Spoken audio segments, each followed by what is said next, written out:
Home minister Amit Shah ji आज कश्मीर में 2 दिन के दौरे के ऊपर आ रहे हैं।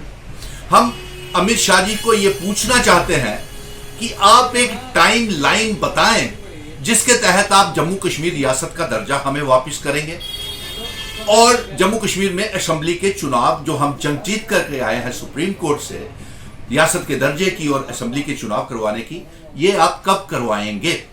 और इसके साथ साथ हम ये भी आपसे जानना चाहते हैं कि आपकी आने की वजूहात तो हमें मालूम है कि आप आए हैं, अल्ताफ बुखारी, गुलाम नबी आजाद और सज्जाद लोन बेचैन बैठे हुए हैं कि वो भारतीय जनता पार्टी के साथ हाथ मिलाना चाहते हैं, एनडीए का हिस्सा बनना चाहते हैं। तो आप ये भी बता दीजिए कि क्या जब अल्ताफ बुखारी, गुलाम नबी आजाद, सज्जाद लोन आपसे हाथ मिलाएंगे, उस पार्टी के साथ हाथ मिलाएंगे जिसने 5 अगस्त 2019 को हमारी रियासत को तोड़ करके मामूली सा यूनियन टेरिटरी बना दिया, हमारा स्पेशल स्टेटस 370-35 से वकार, आइडेंटिटी, कल्चर, डेमोग्राफी, इतिहास सब बदल दिया।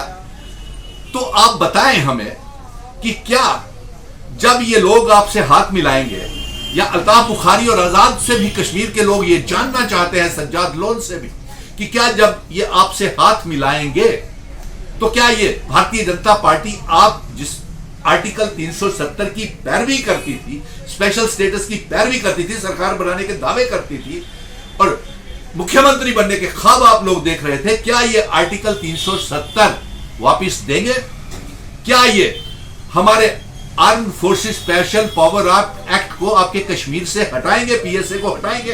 क्या जेलों में जो मासूम लोग बंद पड़े हुए हैं, बेगुनाह लोग, और नमाजें पढ़ने की रोक लगी हुई है मस्जिदों में, मीरवेज उमर फारूक जैसे लोगों को रिहा करेंगे?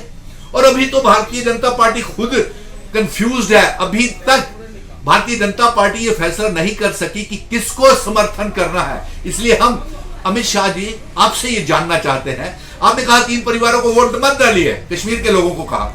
कश्मीर के लोग ये जानना चाहते हैं कि अगर इन 3 परिवारों को वोट नहीं डालना है तो किसको डालना है? क्या इंजीनियर रशीद साहब को डालना है?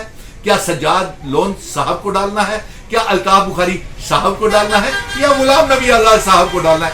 ये बताएं आप किसको वोट डालना है अगर इन 3 परिवारों को नहीं डाला। और आपको ये पता चल गया है कि श्रीनगर की वोटिंग में ये लोग बुरी तरह से, कश्मीर के लोगों ने अब अनंतनाग की सीट के ऊपर और बारामूला की सीट के ऊपर भी कश्मीर के लोग बम्पर वोटिंग करके आपके 5 अगस्त 2019 के फैसले, रियासत को तोड़ना, यूनियन टेरिटरी बनाना, स्पेशल स्टेटस को हटाना और हमारा 370 को तोड़ना, इस फैसले को कश्मीर के और जम्मू के लोग नामंजूर करते हैं। और आपकी जानकारी के लिए बता दें कि हम 5 की 5 सीटें हमारे इंडिया ब्लॉक के अलायंस पार्टनर्स, जिसमें Congress, national conference, PDP, Kashmir के संगठन और जम्मू के संगठन है, हम ये 5 की 5 सीटें जीत रहे हैं। अभी गुलाम नबी आजाद से का स्वाभाविक भारतीय जनता पार्टी के समर्थन में ये बयान आना था। हमें मालूम था कि ये बयान वो जारी करेंगे, क्योंकि वो भारतीय जनता पार्टी के समर्थन में ये बयान इसलिए डरे क्योंकि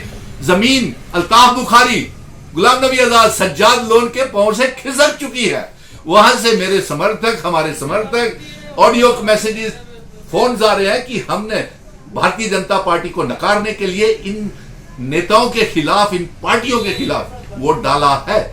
और इसके साथ साथ सबसे बड़ी बात तो ये देखिए कि ये एक सिटीजन अमेंडमेंट एक्ट के तहत ये 14 परिवारों को इन्होंने, कल अमित शाह जी ने कहा कि हम उनको सर्टिफिकेट दे दिए हैं उन्होंने।